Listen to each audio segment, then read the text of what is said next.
ridakenewe. Iyo tutumva ubuhanuzi neza tunanirwa koriyanta ubuhanuzi tubuhuje n'ijambo ry'Imana. Iyo tutumva Imana neza ntidusenga neza, ni ukuvuga ngo iyo umuntu ajagaraye ntakunda bameze abajagaraye, ariko dusenga Imana gute? Imana ikaba yera. Amen. Kuyisanga mu kwera kwayo, kuko Imana si umunyafrika ariko kandi si n'umuzungu, ni Imana. Hari ibintu abantu bagira akamenyero ukaboruda umuntu, narabivuze ndimo kuvuga hariya kuri Kariberi, sinzi uko twari tuvuze ku bashumba dohe tuganira. Hari ukuntu umenyera umuntu atagira esprit ya discernement, ukamutesha agaciro azagira ngo uzumwubaha, akakumara ukabatalo, ariko akaza kubwira amagambo meza ukagira ngo arimo respect, nawe ahora gukubita inkonji kandi ntaco wamwatse, yatambuka akavuga ngo uriya ntiyizi, nico gituma mutwara kuri Imana irera. Amen. Ku rugero ntabasha ukibitekereza, kuko Imana ibera hose icarimwe. Iyo ubitekereje bikuzura umutima ukabikora, uri muri audience uko turi mu gitaramo. Amen. Kandi cyabereye hano muzamuja ahantu henshi. Imana ibwira Israheli ari amagambo umukozi w'Imana yatubwirije, bari baragize crise yenda gusa niyo dufite none. Amen. Bagize crise yo kugenda iminyago baje Babuloni, batindayo ngo bagereyo bahura n'aba agenti twavuze kuri Karimeri. Bamwe batangira kuraguza, abandi batangira guhanura ibinyoma, babuza abantu kwiga, bababuza guhinga, bababuza gushaka, ngo amasezerano arenda gusohora basubira iwabo. Crise y'abantu iraba, kandi Imana yari yaravuze ko bazabayo nyuma y'imyaka 70 bakabona gutaha. Ibaha umuhanuzi abati ari hari abantu baye badanganya abandi, population igiye kwangirika, ubukene bugiye kwiyongera, n'ubujiji bugiye kuba develop, ndetse n'abantu bagiye gucika. Message z'abanjirije yabaduhaye, Imana ibabwira igitekerezo cyayo kuri bo. Yarabwiye ngo mugende mubabwire bahinge,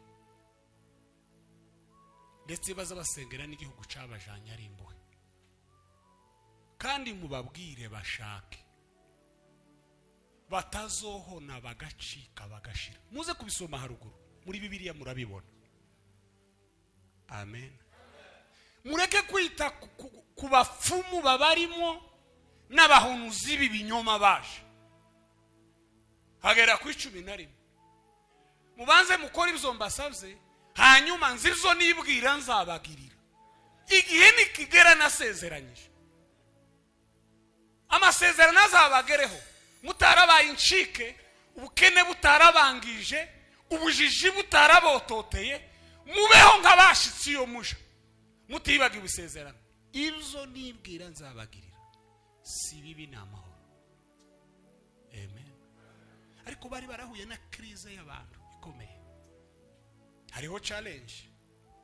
Dufite abantu bavuga Imana itavuze, dufite abantu bahe bumva kuko twohagarika ibindi bintu byose tugashaka inzira imwe yo gukora ibindi. Imana igumugisha. Imana hari bizitwibwiraho izatugirira. Gusenga no kuganira n'Imana. Amen. Kandi iyo tuganira n'Imana ntituba dusaze, ntituba tunasinze, umwanya wo kuvuga nayo ikagira uwo kuvuga.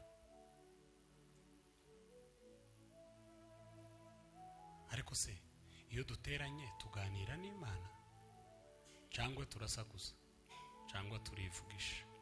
Ico ni igisubizo buri wese yakwishakamo tutarinze tuvuga. Kuko abakozi b'Imana bangana batya ntiwajeneraliza ngo uvuge ngo bose basenga kumwe. Habe n'igihe twaza tuzima bamwe mwicaye kandi ndi mubyanga kandi ndi mwasohotse. Iyo dusenga tuba tuganira n'Imana. Iyo hariho kuganira, hariho échange, uravuga hanyuma ugatega amatwi uwubwira agasubiza ico ubajije cyangwa akazana indi sije shasha mu debataho kuko muganira.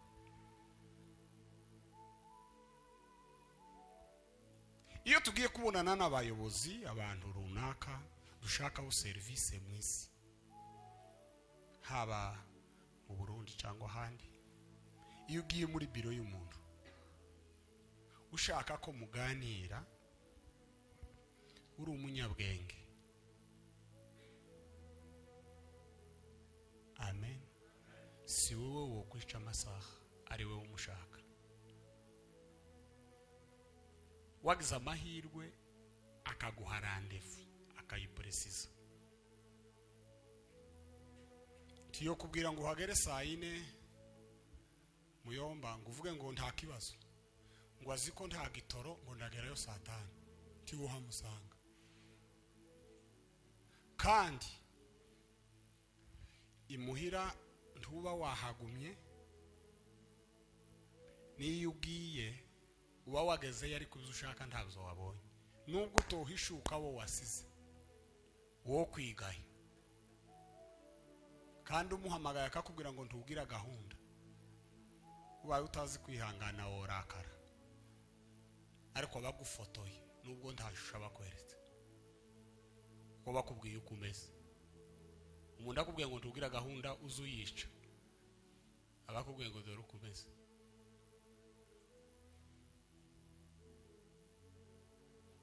Gihe dusenga, amen, tuba tuganira n'Imana. Kandi iyo uri interese ku biganiro, tuzugenda nkaho ugarukana umuntu, ariko uzugenda witeguye kugarukana ibyo yavuze. Uyu mugabo yaje mu ivugabutumwa, kambabwire kimwe nagaye, mushobora kuba mwandika gake gashoboka, abandi benshi basengana ibitabo biki. Ubushakashatsi bugaragaza ko nyuma y'amasaha 72 ibintu umuntu yategereye gusa bitari recorded, bitabaye note ahantu, byinshi byabyo biradisiparesa, biribagirana. Si byiza gusubira mu muntu aha yavuga. Ibyiza cyane no kwandika ibyo avuze bigufashije. Abantu bamwe nta Bibiliya bafite kandi barangije amasomo, nta agenda bafite.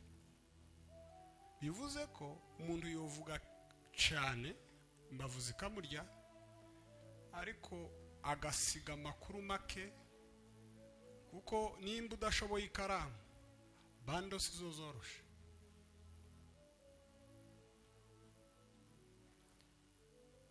Gusenga no kuganira n'Imana. Gusenga no gusabana n'Imana. Hariho gusenga, hariho kuganira. Tafazari urashobora kuganira n'umuntu mugatandukana. Hari abo twahuriye mu mujyi turavugana turatambuka, ariko iyo mwaganiriye mukagera ku rwego rwo gusabana, ni nka kwa kundi twagezeje.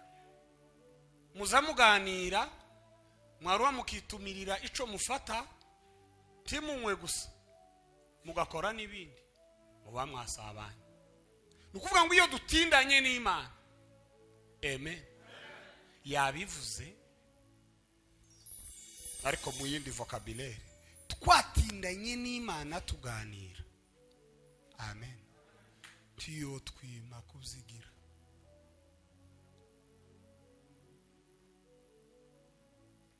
Yabivuze, Bibiliya irabivuga ngo nkunda abankunda, abanshakana umwete bazambona. Imana yabwiye Abisiraheli ngo muzanshaka, yahasomye hariya muri Yeremiya, ngo mumbone nimunshakana umwete wanyu wose. Hari ahandi Bibiliya izivuga ngo muzanshaka ngo mumbone, ngo nzemera mbonwe namwe. Nukuvuga ngo nzidisponibiliza, amen, kuri mwe. Ni nkaho uzareka izindi afere zose n'ayandi marandevu. Nimunshaka nzitegurira kuboneka kuri mwebwe. Iyo twasabanye n'Imana iduha kubzifite. Amen. Ni ryari dusenga Imana? Imana niyo gusengwa ibihe byose. Amen. N'ahariho hose, no mu buryo ubwo ari bwo bwose, no mu nzira izo arizo zose.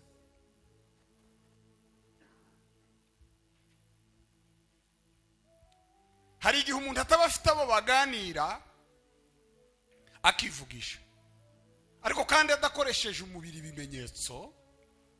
Sema haleluya. Akitekerezaho kurya baza bavuga, ugatekereza ibintu ukabiplaninga. Umunyamasengesho mwiza agiye muri audience akwiriye kujana agenda, akajana n'ikaramu, cyangwa akajana telefone irimo umuriro, ifite kakantu kakanote aho anotinga ibintu. Amen. Kugira ngo nimba uwo baganira ari ubanza kuvuga, amutegere kugira ngo abone ibibazo amubaza. Igituma bikorohera guforumira ikibazo nuko uba wumvise icavuzwe, kandi uko umutwe wacu umeze. Buriya igituma abantu badasara bose ngo biruke nuko ubwonko bugira imbaraga zo hinga bukagenda burekura ibishaje kugira ngo ibisha bibone ifasi.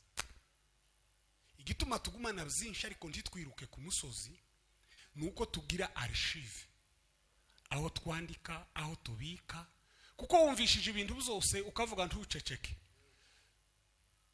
okujana kwa muganga.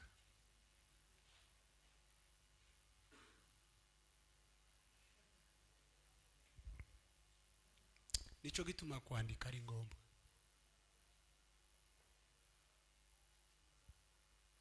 Kuko ubwonko bwiteguye kwakira ibintu, ariko ntiburi amezire yo gufata byose.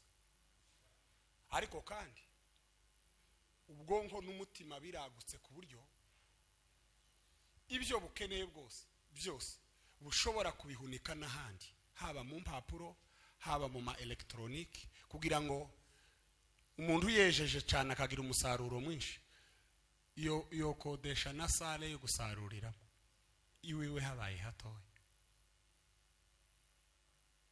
Kwandika ni ngombwa, kwa registra ni ngombwa. Ufite adresse uzibukirizamo ibitekerezo ibyo wabitse.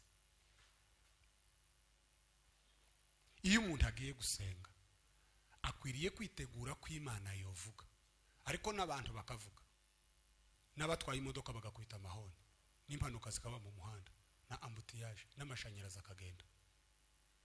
Ibyo bintu byose abona n'ibyo yumva, kugira ngo atajya kugira confusion azayita iby'abantu iby'Imana n'iby'Imana byita iby'abantu. Agomba kuba afite uburyo, afite classere muri we, aklasi ibintu n'uburyo abyandika. Tibiteye isoni kugenda na Bibiliya n'ikari. Jewe ibintu wabwirije bizamfashije byose nibiri ngombwa nabyanditse, kandi telefone yari igiye kuzima, ariko birimo nanditse n'amazina yawe yombi kandi ndayazi, kubera ko telefone yanje iyo savings ibyo yanditse izinibutsa n'itariki n'iminsi. Tubonanye nyuma y'imyaka 2 itaratakara, no kubwira ngo twari Bujumbura muri EPG mu gitaramo cy'abayumbi wasomya kwamuvuga ngo uracibuka naranditse za recitation se twafashe zo kuri primaire muri kabiri ibikomborero turabifite twaranditse turabitahana turabimenyera tuza tubisobanura tutumva ico bivuga kugeza igihe twatangiye kumva amakuru tubifata mu mutwe noneho tuza kumenya sanse y'ico bivuga ibifite akamaro tuza tubitangaho ingero iby'amafuti tuza tubiceceka tutabyibagiwe kubera ko twari twaranditse. Iyo tuganira n'Imana, amen, tugomba kwitegura gukora ico. Amen. Imana tuganira nayo igihe cyari cyo cyose n'ahariho hose no mu buryo bushoboka bwose. Umuntu azakwibwira narabivuze yanditse avuze cyangwa akoze ariko udashoboye kwitegera wese ntashobora gutegera abandi. Kibizagukundira kumva abandi bantu nimba utaza wiyumva. Ugomba kwitegera utarwaye kandi cyane cyane mbere y'uko uryama amajwi yose acecetse ugomba kwitegera ukibaza ngo se ndaye gute, ukungiye guhumiriza ameze gute, ndi muzima, ndarwaye, mfite gahunda, naracanganyikiwe, umuvuduko warazamutse cyangwa ndaye ndi umuntu.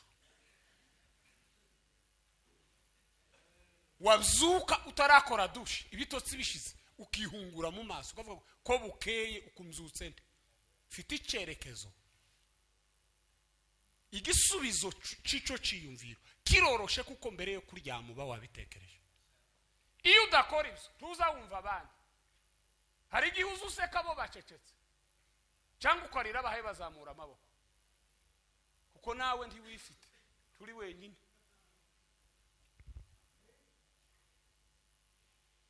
Kandi umuntu utiyumva ntiyo kumva Imana. Biragoye kunaniranwa nawe ngo ushobokane n'ibiri hanze yawe. Biragoye kabisa.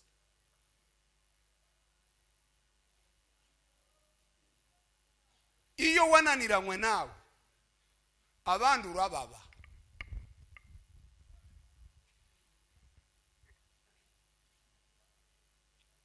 Imana ihimbazwe kuko iri kumwe natwe ibihe byose.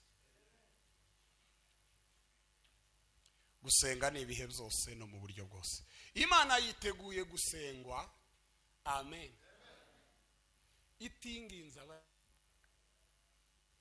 kuko imiterere y'Imana iperimeta ibifite ubugingo n'imitekerereze kuvuga ko ariyo. Yabajije Abisiraheli ngo se hari ikindi gitare, sema haleluya, muzi kitari Uwiteka, ngo baburi kuvugira avuga ngo nayo nta kindi ze, nayo nta mukebigira. Ibindi byose si Imana ni ibigerwamana kandi bigira amaso ntibibona, bigira amatwi ntibyumva, bigira amaboko ntibikora, birasengwa ntibisubiza, birahirikwa bikegurwa. Ariko Imana ya Isiraheli, amen, yemvura imyisi mu kanwa idakambije.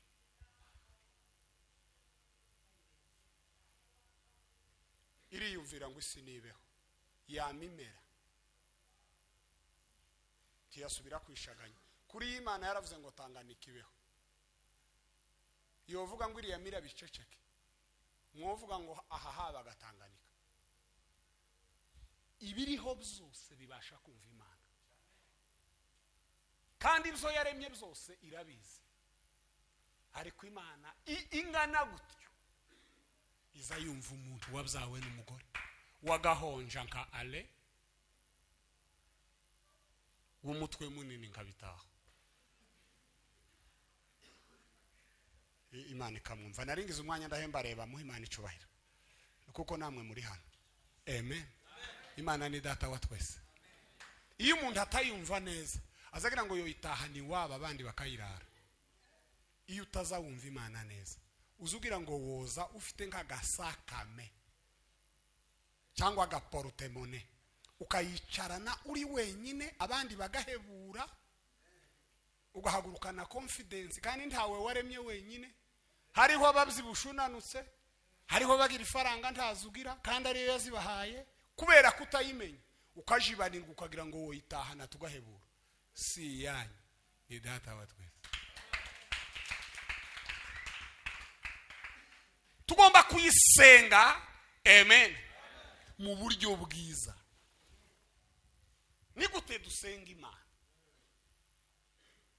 Nimba gusenga ari ukuganira n'Imana no gusabana nayo kandi kabisengwa ibihe byose, tuyisenga gute? Amen. Hari akantu yavuze yabwiriza mwene data, undi muntu yamagasubiramo ariko abeshe. Hano turi mu materaniro nako ntabwo nakishimiye. Imana ifite imbaraga n'ukuri zirenze izo ntorondora. No kwicara Pastor Jede wagahaguruka n'abandi ba pastor ntazi nano wagahaguruka nawe ugahaguruka tuzatubyina ibisirimba byose bigashira icuya kikaba tukagira ibihindo tutaratahura ubugari n'imbaraga zacu. Amen. Nini irakomeye, irashoboye, iraturenze. Twoyisenga gute? Twoyimenya gute? Ubundi ntawuzi umenya Imana itamwihishuriye. Tanzira wonyuramo tiwoja kuri école biblique, tiwo kwiga theology, tiwo manuka imisozi, tiwo koga amazi menshi ngo uvumbura Imana. Izi kwihishurira. Bwana sifiwe.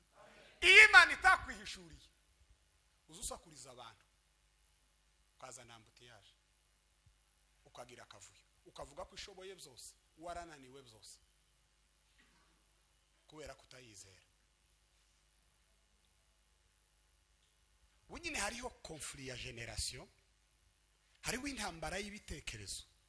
Abantu ko barahakinga kudasenga ngo batekereze cyane, bagire analyse nyinshi, ibintu babisesengure, babivuge neza, rimwe bakanyaraze, ubundi basame cyane, batuze cyangwa bafunga isura. Abapasiteri bamwe bafitanye intambara n'abavuga butumwa.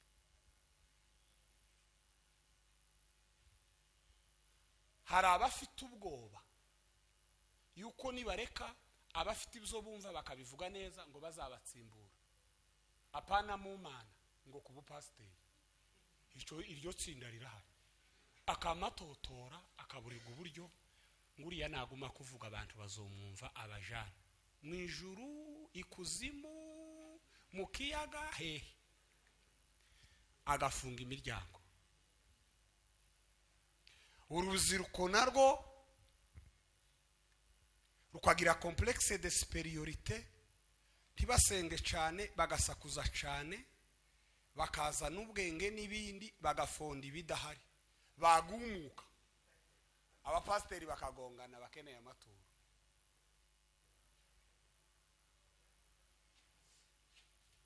Mwumvishije ko umukozi w'Imana yatwiyegereje, yatubwiye ko turi mu kibanza cya EPGR ariko turi abayumbe. Ariko abayumbe bose bafite aho basengera je pense. Harabo twataramanye ngo buce ntitwataramana kubera kuko ibitaramo byari byinshi kandi bigomba kuba byinshi n'umujyi ni munini. Ariko y'abantu bamenye Imana baza basabana nayo bakaganira nayo, nta bantu bopfa Imana keretse abatayizi. Abantu bopfa Amarundi cyangwa Amakongomani, abantu bagapfa intebe na sente basororeye bose, ariko ntibopfa Imana.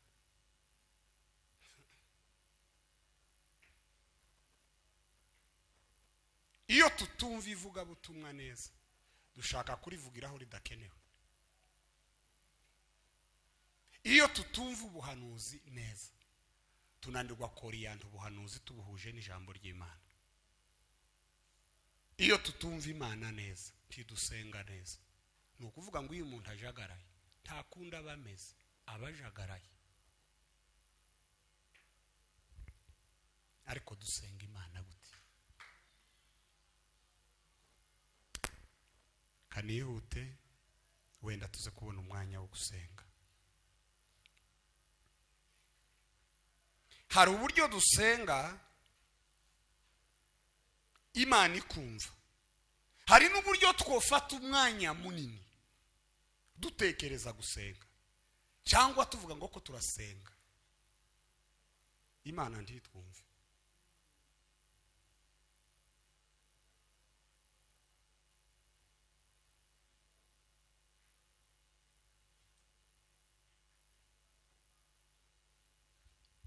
Iyo dusenga Imana tuganira nayo, amen, tugomba kuba twejejwe kuko Imana irera.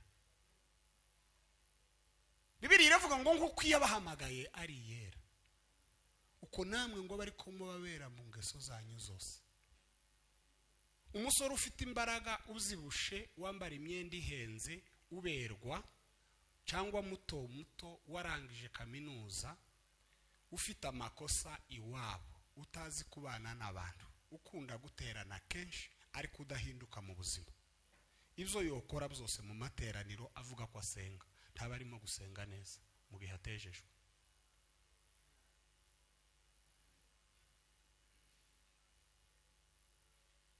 Ikimenyetso cy'uko dusenga si uko tubyina.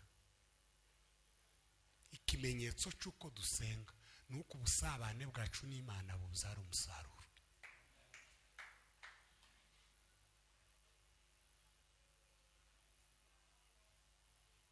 Kuko tugiye kubona nari nta mpamvu, ntaco nogarukana, ntaco bantumye, ariko ngize impamvu, amen. Buriya masengesho yose dusenga tudafite iyerekwa cyangwa intego n'urusaku si amasengesho. Turibwira tukisubiza tukamiza tukageraho duceceka. Ariko iyo dusenga dufite intego na gahunda twejejwe, iyo tuzigezeho tumenya kuko gusenga kwacu kwahawe agaciro imbere y'amaso y'Imana.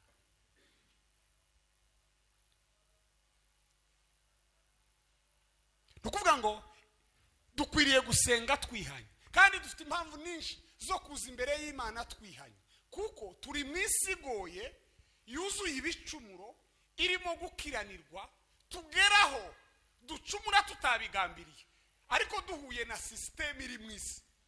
Ushobora kuva mu rugo nta migambi mibi ufite, woze wateye ipasi umerewe neza, ugiye ku kazi kawe umuntu akagukoroga, akagucumuza, akakubabaza, akakuvugisha ibintu bitari kuri agenda yawe, ugacumura. Kuko turi mu isi yanduye kandi Imana ikaba yera, amen, kuyisanga mu kwera kwayo, kuko Imana si umunyafrika, ariko kandi si n'umuzungu, ni Imana. Hari ibintu abantu bagira akamenyero ukaboruda umuntu, narabivuze ndimo kuvuga hariya kuri Kariberi, sinzi uko twari tuvuze ku bashumba dore tuganira. Hari ukuntu umenyera umuntu